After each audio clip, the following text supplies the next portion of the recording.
Well, excellent. Thank you all very much for having me and spending some time. I'm really excited because World Ocean Day is coming up, as you heard, June 8th. I don't know how you're going to celebrate this. I will be on the United Nations Peace Boat talking about World Ocean Day, how amazing our oceans are, how fragile they are, and of course, gender equality within the oceans, which is this year's topic. And with that, I'm extraordinarily excited because over the years, we've tried to include that as an underlying part of the puzzles that we try to solve in the oceans. And being able to have both men and women work together on such difficult projects is imperative so that we can go out there and really tackle some of those STEM type of challenges that we face today. But to take a step back, some of you may or may not have heard of Jacques-Yves Cousteau. So if you'll bear with me, I'd love to share with you some visuals instead of just watching me bob my head back and forth and speak to you all. I'd love to share with you some visuals to walk you through a little bit of my family's history, and then maybe even talk a little bit about some of the expeditions that we've done in the past and what we're planning on doing in the future, hopefully to share some of the knowledge that our team and I gain while we're out there so that you all can enjoy part of the adventures and maybe even have your own adventures in the future as well. So with that said, let's see if I can share my screen here. Let's see. Yes, share. There we go. Can you see a screen? I see a green screen on Google Hangouts, but can you see a planet that should be spinning on your screen? Can you see that? Yeah, or a nice and full screen. Looks good. All right. Awesome. Awesome. So this is just a slide that I love to start with because I love to talk about the human-ocean connection and why we exist on this planet, something that we take for granted all the time, which is something that makes our planet so unique, this oasis in space, which is the water part of our planet. And that's really the universal connector and the life support system for all the life that we know and cherish in this beautiful, beautiful little blue marble. And more importantly than that, or just as importantly than that, to give perspective, is that we have such an amazing opportunity. Despite all of modern day ocean exploration today, we've explored less than 5% of our ocean world. And that's because the living space on our planet, right? The area that most critters live and thrive and call home, 99% of it is represented by the ocean part of that layer, all 3.4 billion cubic kilometers of volume. And the vast majority of our biodiversity lives and thrives in and around that aquatic ecosystem.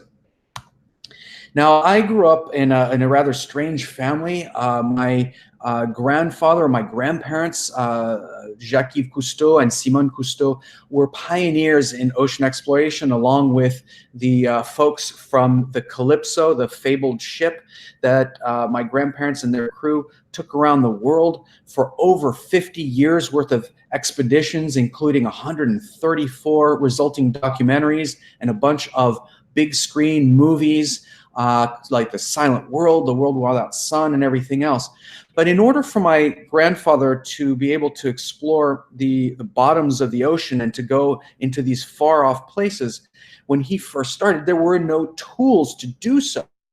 The only people that had peeked below that blue veneer into the ocean world were hard hat divers looking for sponges and Navy divers who had to either wear hard hats or oxygen rebreathers, which are extraordinarily dangerous, to go and place mines on enemy ships. And that was really about it. By and large, no one had ever really seen the undersea world. And that's how, when I grew up, the magic and mystery and the forging of these new technologies, such as scuba. My grandfather had to invent the regulator with his friend Émile Gagnon from Air Liquide. All the basic stuff that today we take for granted, underwater cameras and undersea habitats and submarines for scientific research, and all those things were things that he and his team had to build in order to go longer, deeper, and further into that aquatic ecosystem. And despite his efforts and many efforts since then to go and explore the oceanic world, we've explored less than 5%. So it was an amazing experience to be able to grow up seeing the planet from the bottom up. And as you mentioned, I've been scuba diving since my 4th birthday, not something that is very common. As a matter of fact, I would not recommend it for most people, but we're a strange family, and they found me at the bottom of the pool, buddy breathing with a family friend while he was reading the newspaper underwater. And then we went from there out to Catalina Island, which is off the coast of California, where I did my first open water scuba diving experience, where I was able to see just an amazing fireworks display of life between the Garibaldi, those bright orange fish, into the kelp forest, these amazing cathedrals underwater with shafts of light going through and everything else. And that really mesmerized me how amazing and magical the undersea world was. And since then, we've been able to go off on all sorts of really neat expeditions, such as here in the Amazon River with my father and my sister and myself, looking at these strange and unique creatures that call the aquatic world home, or going out to the Humpback National Marine Sanctuary off of Maui in the Hawaiian Islands, and being able to commune with some of the most majestic creatures on this planet, whales, in this case humpback whales, and looking and at the connections that we have. This particular animal and us have the marine mammals have this thing called the mammalian reflex, and we have a vestige of this in our own DNA, which is simply a trigger mechanism from the receptors in our face that when we submerge underwater, it slows our heart rate down, it slows our oxygen content down, and we're able to go much longer and further underwater because of that. Now, we've lost a lot of that ability. Obviously, cetaceans, whales, and dolphins still have it. Pinnipeds still have it, and they, of course, can stay down for vast periods of time. Now, something that I had talked about, I think last year maybe, was an experience that I had the privilege of leading and taking on 5 other people with me to live and work underwater for 31 days. We called it Mission 31, and we were based out of the world's only undersea marine laboratory called Aquarius. Aquarius is this glorious 560 square foot living space at the bottom of the sea. It's 20,000 millimeters down, as one of my scientists love to say, but 60 feet down. And what this allows us to do is to live at pressure depth. And one of the biggest frustrations that I have as a scuba diver is that limit of time. When you're diving from the surface and you go down, you know that your limits are the amount of air that you can breathe in the tank that you're carrying with you, and the bottom time that you have, because you don't want to accrue decompression obligations. Well, when you're an aquanaut, it's like an astronaut underwater. You flip everything on its head and you maximize your decompression obligations, which allows for unlimited bottom time. And so all of a sudden, that limit of time at the bottom has gone away. And that's just a fantastic opportunity to live on this planet's final frontier and really go out into the water column as long as you need to. And that gives us the ability to do all sorts of things, such as study things like coral reef systems here. And you can see this coral reef is not doing too well out in the Florida Keys, but we're out there and we're looking at the fluorescence of coral reefs with this pulse amplitude modulated fluorometer, which uses the fluorescence of coral to the health and the consumption rate of the living tissue, if you will, of the coral, and seeing what's going on a microscopic level. And that really gives us a better gauge of the dynamics of the coral reef so that we can make better decisions down the road from the surface. It also gives us the ability to stay down for much longer periods of time.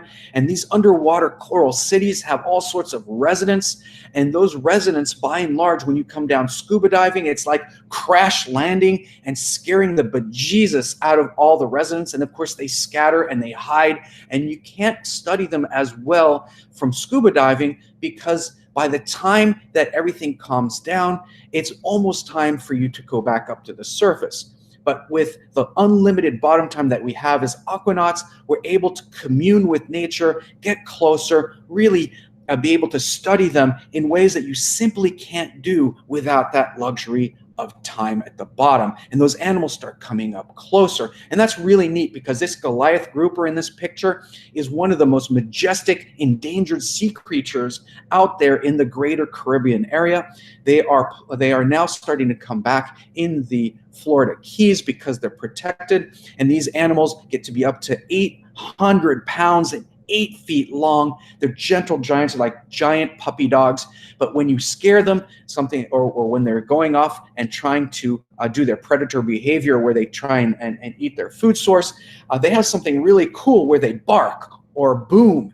And when they boom, their mouth opens and their jaw pops, and that resulting cavitation bubble in front of their mouth for a split second is hotter than the surface of the sun, and the resulting pressure wave that comes out of their mouth stuns their prey, and at the same time they slurp up their prey at the exact same moment. And this is something that you simply can't see with the naked eye, but when you're able to be down at the bottom for extended periods of time with experimental camera systems like the Edgertronic camera, which you can see here in this photo, where Grace Young and Liz McGee are manning while I'm back at the habitat programming it to do up to 20,000 frames per second. Now imagine for a second you're doing slow motion on your camera, on your iPhone or whatever device you have, and you can do up to 240 frames a second, which is not nearly enough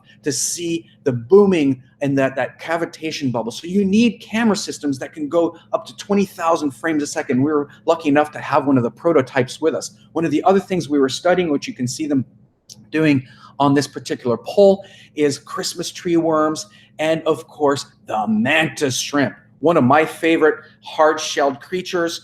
That animal is so amazing. It battles with the other amazing creature that is probably my favorite creature in the entire world, which is the octopus. And the mantis shrimp has something that is really special, which is, besides having armor, and it looks a little bit like a lobster if you've never seen one, it has praying mantis type of arms. And what it does when it goes and hunts for prey, or when it defends itself, is it pops those arms just like a praying mantis does. And the result is that it's so powerful that the punch from that mantis shrimp's claw is as strong as the power of a .22 caliber bullet.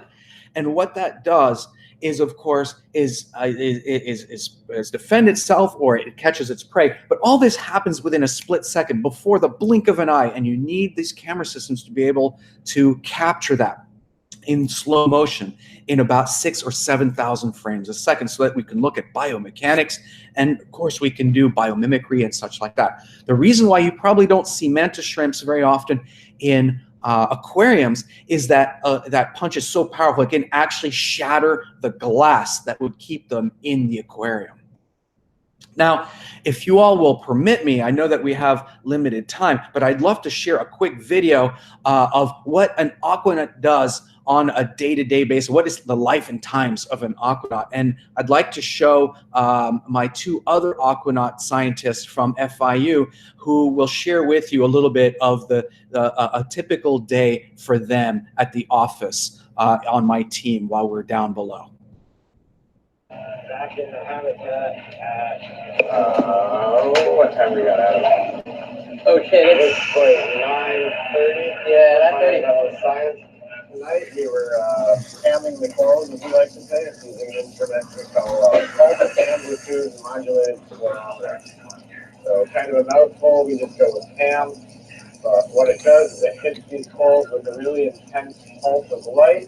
and then measures the amount of light that is reflected back off of those corals. For dinner, doing the delicious chicken breast with mashed potatoes. You know what that is? It's to cook salad split. Good stuff. You have the grill rice on it. A little solid right now. But once we turn on some hot water, that will heat right up. And then, of course, the mashed potatoes. As you can tell, they were a little bit tired. We would dive 10 to 12 hours a day. And of course, that's exhausting. We would have to eat 5 times as many calories worth of food as we do on land. And I've got to tell you, as a French person, that was probably the hardest part of the entire 31 days because that food was awful. Freeze-dried food or astronaut food is not something that I particularly enjoy, but we had to eat so many of these packets morning, noon, and evening. But one of the coolest things was that we had, for the first time at the bottom of the sea, we had Wi-Fi. And so people could actually watch in to the galley out there and the operations out in the water column, what we were doing. The saddest moment, of course, was having to give up that luxury of time. So we had to decompress inside the habitat. So we closed the outside door. And then, of course, we brought the pressure inside the habitat back up to surface pressure. And we were on and off oxygen for 24 hours. And then once we got to that 24-hour period, we quickly put our diving gear back on and jumped in the water and bounce dived to the surface very quickly, where we rejoined the surface world. And I've got to tell you that it was very strange because the feeling of going from this amazing jungle, underwater jungle, this coral reef that had so much life and vibrancy and animals and sharks and rays and you know, all sorts of mantis shrimp and all that, to piercing back into the surface and looking around for the first time in 31 days, and it's just this empty sky and just a couple of human beings on a boat. And it was just such a jarring experience to be back on the surface world. I so wish I could have spent 31 more days at the bottom of the sea. But that said, I wanted to